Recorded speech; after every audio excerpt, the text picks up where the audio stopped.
dari kelompok 4, pencemaran perairan kelas M03 akan mempresentasikan tentang pestisida.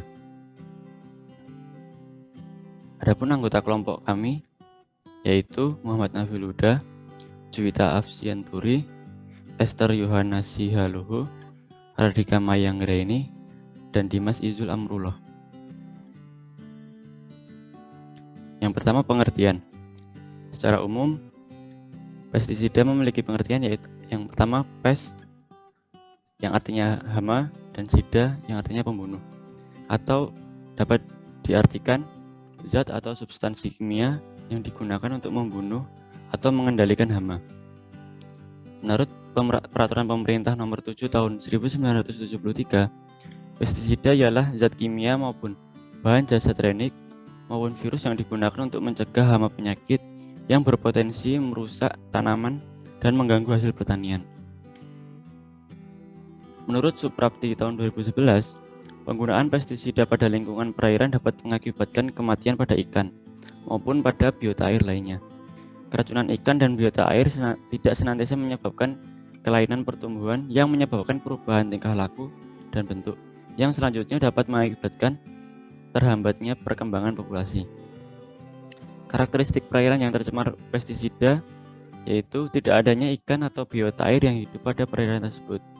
Kemudian adanya perubahan pada suhu perairan, dan yang terakhir adalah adanya perubahan pada pH pada perairan. Selanjutnya ada jenis-jenis pestisida. Yang pertama ada insektisida. Insektisida merupakan kelompok pestisida yang berguna untuk mengendalikan hama serangga dan merupakan kelompok terbesar dan terdiri atas beberapa subkelompok kimia yang berbeda. Yang pertama ada organiklorin. Organiklorin merupakan kelompok insektisida pertama yang disintetis untuk digunakan di bidang pertanian. Digunakan untuk mengontrol hama serangga, dapat mengganggu sistem saraf pada serangga yang menyebabkan serangga tersebut mengalami kejang, kelumpuhan, dan diakhiri dengan kematian. Yang selanjutnya ada organofosfat. Organofosfat merupakan senyawa yang banyak digunakan dalam pertanian untuk mengendalikan berbagai hama, dan senyawa ini mudah terurai. Efek yang ditimbulkannya yaitu merupakan pergerakan otot secara cepat ataupun kejang sehingga menyebabkan kelumpuhan dan kematian.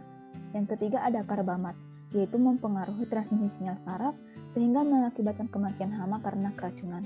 Selanjutnya ada piretroid, yaitu insektisida alami yang terbuat dari ekstrak piretrium dari bunga krisan yang lebih dikenal sebagai piretrin. Kemudian yang kedua ada herbisida. Herbisida digunakan untuk mengendalikan gulma ataupun tumbuhan pengganggu, misalnya pada tanaman berkebun seperti teh, kopi karet, kelapa, dan buah-buahan. Selain itu juga pada tanaman tebu, gandum, dan nanas. Herbisida tergolong menjadi dua. Yang pertama ada herbisida glifosat, yaitu herbisida sistemik yang diaplikasikan pasca tumbuh dan dapat mengatasi gulma berdaun lebar dengan cara menghambat sintesis protein dan metabolisme asam amino. Kemudian yang kedua ada herbisida paraquat, yaitu herbisida yang dilakukan dengan kontak non-selektif yang diaplikasikan secara pasca tumbuh dan dapat mengurangi gulma ataupun menanggulangi gulma berdaun lebar dengan cara merusak selaput sel dan menghambat fotosintesis.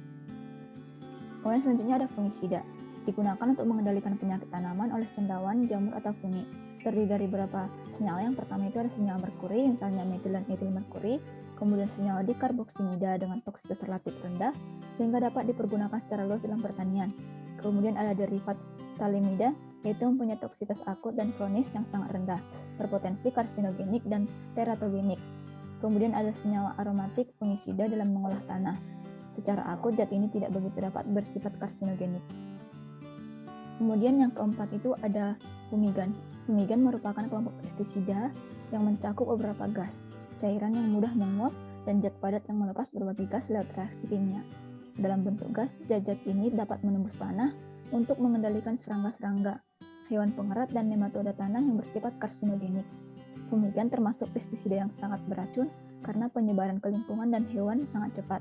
Kemudian yang kelima ada rodentisida. Pestisida ini digunakan untuk membunuh hewan seperti tikus dan hewan pengerat lainnya. Contoh dari rodentisida yang pertama itu ada warfarin, yaitu antikoagulan yang bekerja sebagai antimetabolika, yaitu menghambat pembentukan protombin dengan toksitas rendah. Kemudian ada alkaloid strychnine, yaitu perangsang susunan secara pusat yang bersifat toksik pada tikus. Baiklah, saya Esther Yohana Sihaluhu akan menjelaskan dampak pencemaran pestisida. Yang pertama itu tercemarnya perairan dan lahan budidaya perikanan. Penggunaan air bagi aktivitas pertanian khususnya pada kegiatan bertanam padi di sawah, limpahan air dari petakan sawah yang satu akan dialirkan ke yang lain. dan seterusnya sampai akhirnya dibuang kembali ke sungai. Tidak jarang dalam satu lokasi terdapat aktivitas pertanian dan budidaya perikanan terletak dalam satu hamparan lahan secara berdampingan, bahkan berintegrasi antara satu dan lainnya. Penggunaan pestisida pada lingkungan perairan dapat mengakibatkan kematian pada ikan maupun pada biota air lainnya. Keracunan ikan dan biota air lainnya tidak senantiasa menyebabkan kelainan pertumbuhan yang mengakibatkan perubahan tingkah laku dan bentuk yang selanjutnya dapat mengakibatkan terhambatnya perkembangan populasi. Yang kedua, terjadinya bioakumulasi. Bioakumulasi adalah proses penumpukan kandungan pestisida yang terjadi pada organisme dan dapat menyebabkan terjadinya toksisitas. Sifat pestisida yang tidak selektif serta persisten tersebut sangat memungkinkan terjadinya bioakumulasi dalam rantai makanan sehingga berdampak pada kehidupan organisme perairan. Faktor-faktor yang dapat mempengaruhi bioakumulasi pestisida terhadap organisme perairan antara lain suhu, umur, dan lama organisme terpapar, serta konsentrasi zat kimia pestisida terlarut dalam air. Yang ketiga, menurunkan laju pertumbuhan. Pengaruh lanjut dari bioakumulasi pestisida pada konsentrasi tertentu secara signifikan dapat menurunkan laju pertumbuhan dan berdampak terhadap kondisi hematologis ikan. Hal lain yang perlu lebih diwaspadai adalah terjadinya biomagnifikasi, yaitu kontaminasi dan akumulasi residu pestisida di dalam tubuh makhluk hidup melalui rantai makanan. Artinya, semakin tinggi kedudukan makhluk hidup dalam rantai makanan, maka akan semakin berpotensi untuk terkontaminasi dan mengakumulasi residu pestisida dalam tubuh termasuk manusia yang menempati posisi puncak dalam rantai makanan. Yang keempat, kontaminasi pestisida terhadap tanah. Pestisida dapat memberikan dampak terhadap tanah. Hal ini dikarenakan mikroorganisme di sekitar tanah terkena penyemprotan pestisida. Herbisida umumnya menyebabkan kerusakan cukup parah dengan menghambat pertumbuhan jamur mikrorhiza.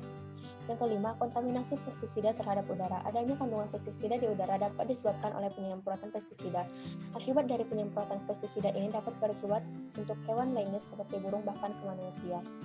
Baik, saya Radhika Mayanggreni akan melanjutkan penjelasan yaitu tentang cara penanggulangan pestisida di perairan. Yang pertama yaitu dengan cara fitoremediasi. Fitoremediasi yaitu pencucian polutan yang dimediasi oleh tumbuhan termasuk pepohonan, rerumputan, dan juga tumbuhan air. Tumbuhan air ini mempunyai kemampuan sebagai agen fitoremediasi dan juga dapat berfungsi untuk membersihkan dan mengontrol pencemaran oleh logam berat, pestisida, dan juga minyak di perairan. Contoh tumbuhan air tersebut yaitu eceng gondok dan juga kayu apu. Nah, tumbuhan air ini juga bermanfaat sebagai perangkap bahan organik pada perairan eutrofik serta mempunyai sifat luxury uptake yaitu mampu menyerap zat atau nutrisi tertentu yang melebihi kebutuhannya. Yang kedua, ada bioremediasi. Bioremediasi merupakan penggunaan mikroorganisme yang telah dipilih untuk ditumbuhkan pada polutan tertentu sebagai upaya untuk menurunkan kadar polutan tersebut. Genus bakteri yang dapat digunakan berupa bakteri gram negatif berbentuk batang heterotrofik organisme, termasuk Zuglea, Pseudomonas, Chromobacter, Achromobacter, Alkaligenus, dan juga Flavobacterium. Pada saat proses bioremediasi berlangsung, enzim-enzim diproduksi oleh mikroorganisme memodifikasi struktur polutan beracun menjadi tidak kompleks, sehingga menjadi metabolit yang tidak beracun dan tidak berbahaya. Yang ketiga yaitu dengan cara penggunaan pestisida tidak berlebihan atau secara bijak. Perencanaan dalam penggunaan pestisida harus dilakukan untuk memperkecil kemungkinan manusia dan lingkungan tercemar oleh pestisida yang beracun dan resisten di alam. Penggunaan pestisida harus sekecil mungkin dan sesuai dengan kebutuhannya. Yang keempat, ada pengelolaan atau pembuangan dan pemusnahan limbah pestisida. Limbah pestisida sebelum dibuang harus dirusak terlebih dahulu, sehingga tidak dapat digunakan lagi. Limbah pestisida yang dibuang pada tempat khusus pada jarak yang aman dari daerah pemukiman dan juga badan air. Tempat penguburan limbah pestisida letaknya harus jauh dari sumber air, sumur, kolam ikan, dan saluran air minum, dengan jarak 100 meter atau lebih. Yang kelima yaitu perlu adanya sosialisasi menggunakan pestisida yang baik dan benar. Pengetahuan yang harus diketahui oleh masyarakat sekitar antara lain memahami bahaya kesehatan akibat paparan pestisida dan juga bahaya dampak bagi lingkungan sekitar baik perairan ataupun tanah. Yang keenam yaitu peraturan dan juga pengarahan. Standar keamanan untuk pengaplikasian pestisida dan pengarahan untuk menggunakan pestisida yang aman seperti cara pelarutan, jumlah atau konsentrasi, frekuensi, dan periode dari aplikasi diperlukan peraturan agar penggunaan pestisida tidak berlebihan. Peraturan dan cara-cara penggunaan pestisida serta pengarahan kepada pengguna perlu dilakukan karena masih banyak pengguna yang belum mengetahui bahaya dan dampak negatif pestisida, terutama bila digunakan pada konsentrasi yang tinggi, waktu penggunaan, dan juga jenis pestisida yang digunakan.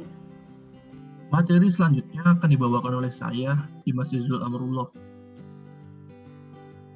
Materi yang akan saya bawakan kali ini yaitu studi kasus pencemaran perairan oleh pestisida.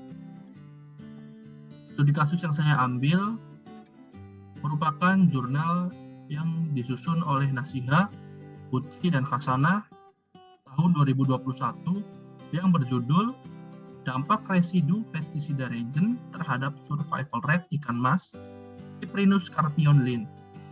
Itu dikatakan bahwa limbah yang masuk ke perairan salah satunya adalah limbah yang berasal dari pertanian, yakni pestisida. Berbagai pestisida yang digunakan sebagai pengilih hama untuk meningkatkan produksi pertanian. Pestisida yang masuk dalam jumlah yang besar dapat bersifat racun bagi biota-biota perairan yang hidup di dalamnya, antara lain yaitu ikan-ikan dan fitoplankton. Penggunaan pestisida untuk membasmi hama, baik secara langsung maupun tidak langsung, akan mengganggu kualitas air sehingga kelangsungan hidup dan pertumbuhan ikan juga akan terganggu. Lalu selanjutnya ada hasil penelitian pH air yang digunakan dalam menguji pengaruh pestisida jenis reagent terhadap survival rate ikan mas.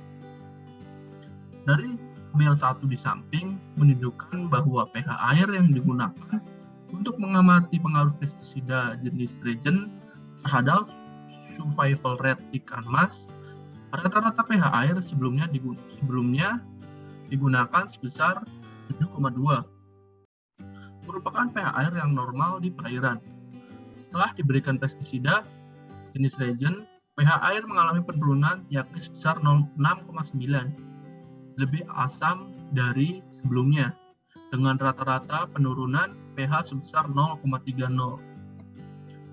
Dari studi kasus tersebut, bisa disimpulkan bahwa penambahan pestisida jenis reagent dalam kadar yang banyak dapat memengaruhi pertumbuhan dan perilaku ikan dan biota perairan lainnya. Pestisida yang mengandung fipopronil sangat berbahaya digunakan dalam perairan yang terdapat biota perairan dan ikan. Pengaruh tersebut yakni pada perilaku ikan yang menjadi gesit dan keluar lendir di kulitnya. Selain itu, ikan juga mengeluarkan lendir dan darah dari insang. Dan yang lebih parahnya lagi, ikan atau biota perairan lainnya sampai pada kematian. Berikut merupakan referensi yang kami gunakan untuk menyusun PPT ini. Demikian presentasi kelompok kami, kurang lebihnya mohon maaf. Wassalamualaikum warahmatullahi wabarakatuh.